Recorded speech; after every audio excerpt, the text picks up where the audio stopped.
Good Friday, everyone. It's 651. Welcome to week boom 10. We are but a month and a week away from the end of it all, or at least the end of this class. So, welcome back as well from spring break. Hey, I will coffee to that. Mm, much better. Where's our cup here from today? I don't think anywhere. Maybe IKEA. I don't know where this cup comes from. All right. How's everybody doing? Did you you know, have a restful spring break? I know we're almost a full week on the backside of it. And I'd hope to get this video up to you Wednesday, but it's been very, very busy. This time of year is uh, in the spring, especially. A number of people have dissertations that they're trying to get done, which necessitates that I do a lot of work with their dissertations. But anyway, so welcome back. I hope that you did have a chance to rest. So for this week, if you'll take a look at the module, we're going to peer into the use of qualitative research methodology. That is the counterpart or the other major research category to quantitative. I'm gonna venture a guess. All right, most of you, in terms of how you think, are qualitative by nature. But I'm also going to venture a guess that qualitative is not precisely what you think it is.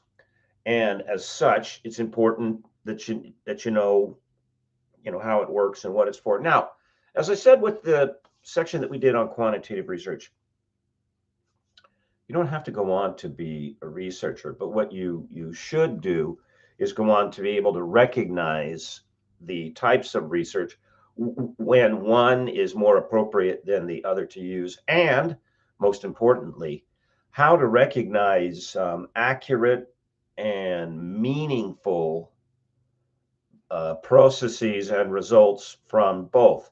So, you come out equipped with these tools to, if you go to work for another organization. I know I've had a chance to speak with a number of you, and you've expressed the desire to open and run your own, um, firms and or not for profits.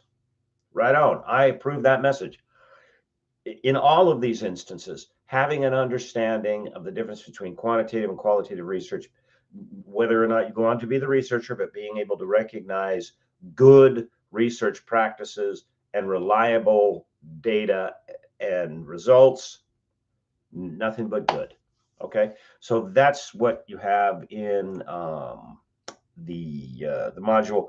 We didn't have questions for week 9 because that was spring break week, so I don't have anything to go over with you.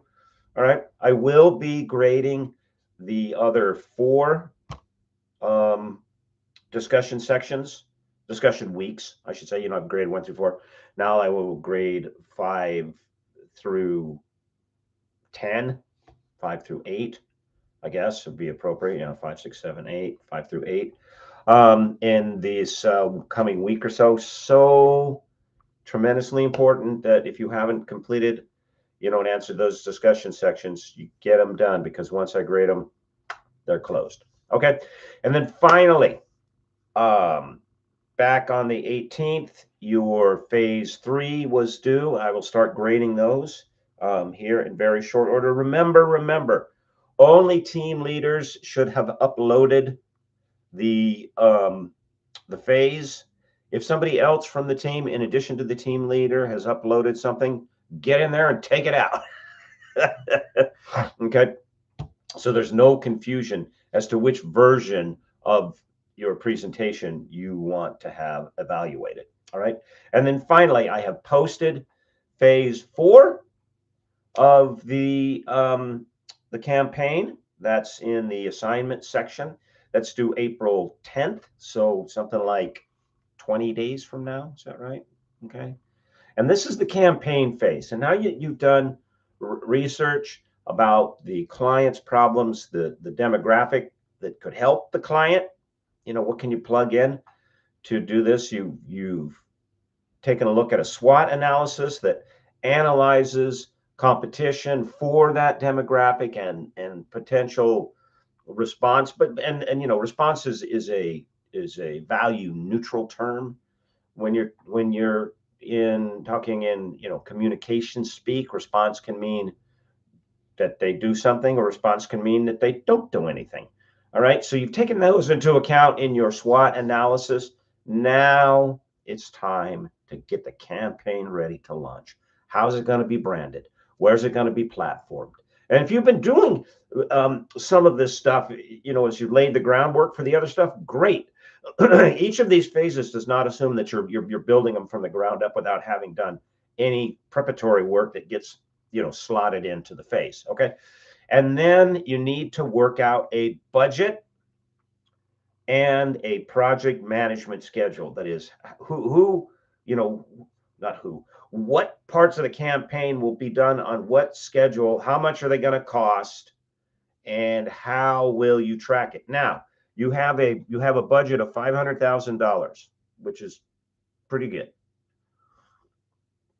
That's what the client's authorized. They say, okay, this is all we're going to spend. All right.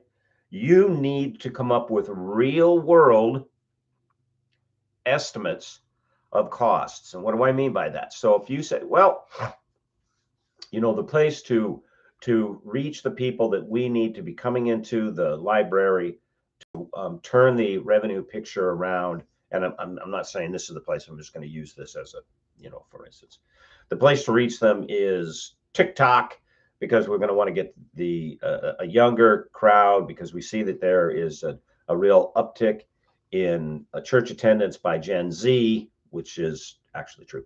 We're going to use TikTok platform. Okay, what are you going to do on TikTok? Are you going to hire influencers? Are you going to create videos that are ads? Are you going to create kind of a walkthrough for the library? And how much is it going to cost? How often are you going to run it?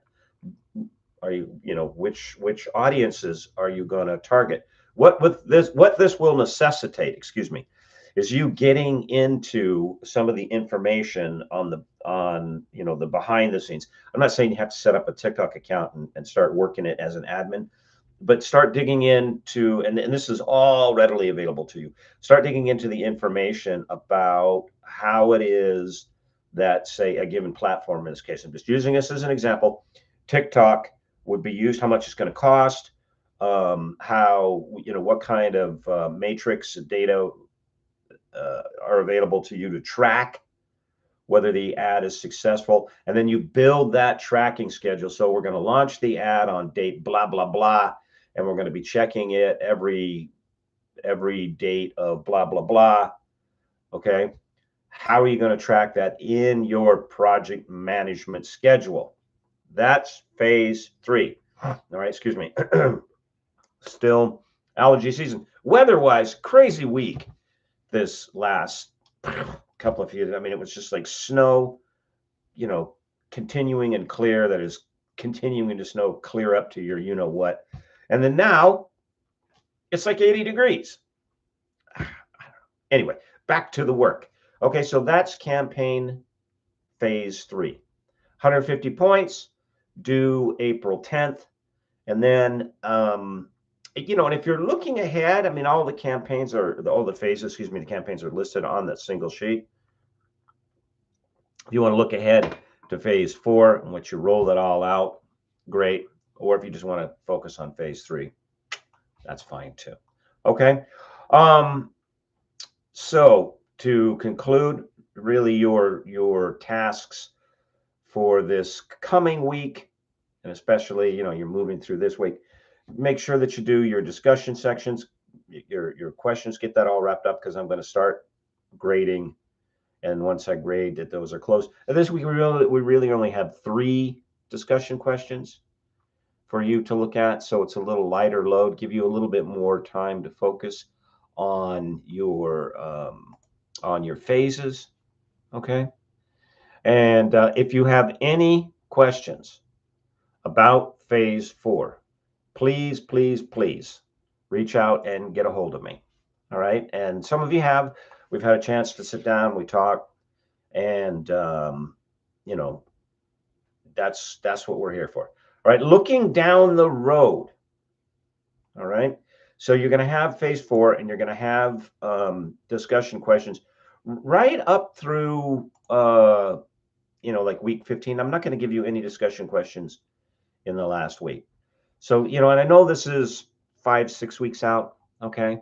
But looking down the road, make sure that you're planning ahead already for your final exam. All right, and your final exam is going to be a series of questions, true, false, short answer, some multiple choice that will be drawn from the readings as highlighted by the discussion questions.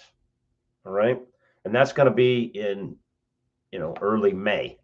All right. So to prepare for that, and now, as maybe as you get out of the end of March into April, the way to prepare for that is to start going back, reviewing the discussion questions, and making sure that you have an answer for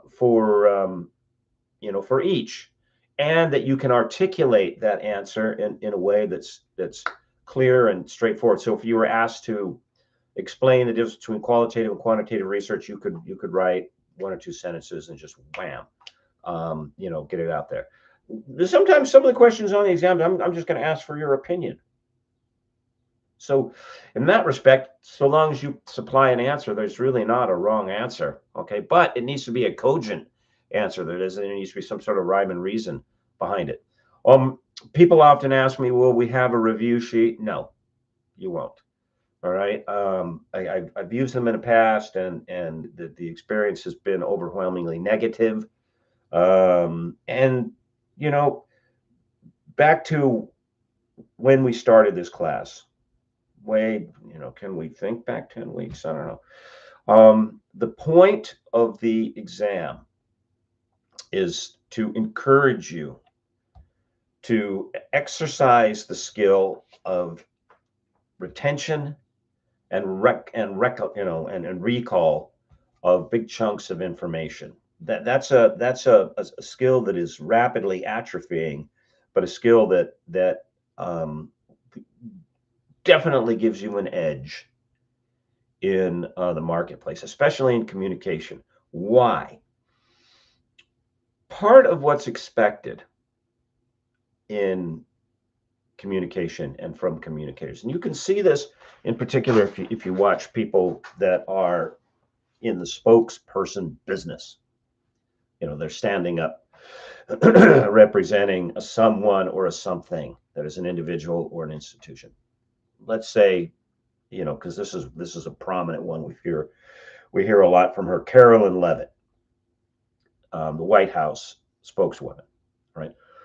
Part of what is expected is an ability to, and the phrase we use is think on your feet, is an ability to process information that comes in, recall stored information, to address that, and then respond in a way that's cogent, and not respond by, let me look that up. Okay. And I get it. Many of you get nervous about tests. That's okay. It's all right to be a little nervous sometimes. All right. But the design of the test is not to make you nervous. Okay. The design of the test is not to give you a bad time. The design of the test is to facilitate the exercise, to continue to develop and expand the skill of storing big chunks of information in your head and being able to recall it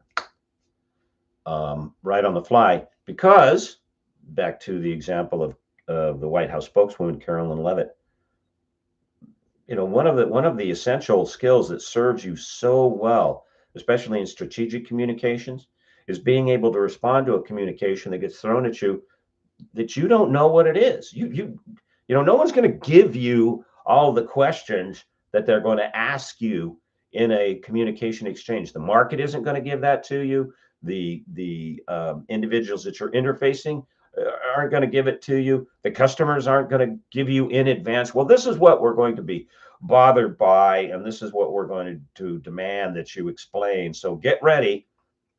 It just doesn't happen that way. All right. So it's an encouragement. I like the word opportunity, but you might not see it as an opportunity. It's an encouragement to strengthen the skills of storing chunks of information and then being able to recall it when you don't know what the questions are going to be, because that's really one of the core skills of strategic communication. Okay. And you just trust me on this. Okay, this is not here to beat you about the head and shoulders. All right, everybody. Sorry for the late post of the video. Welcome back. Phase 3 is up and ready for your consideration. All right, fewer discussion questions this week. Qualitative research method for you to come to an understanding, and we are now turning the corner. We have passed the halfway point, and we're moving down the last section of the track for the semester. Okay, so everyone, work well. Good to be back. I think about you. I prayed about you, and some of you specifically who've reached out to me with issues that you might be having over the spring break. And I will see you all on Canvas. Thank you. God bless.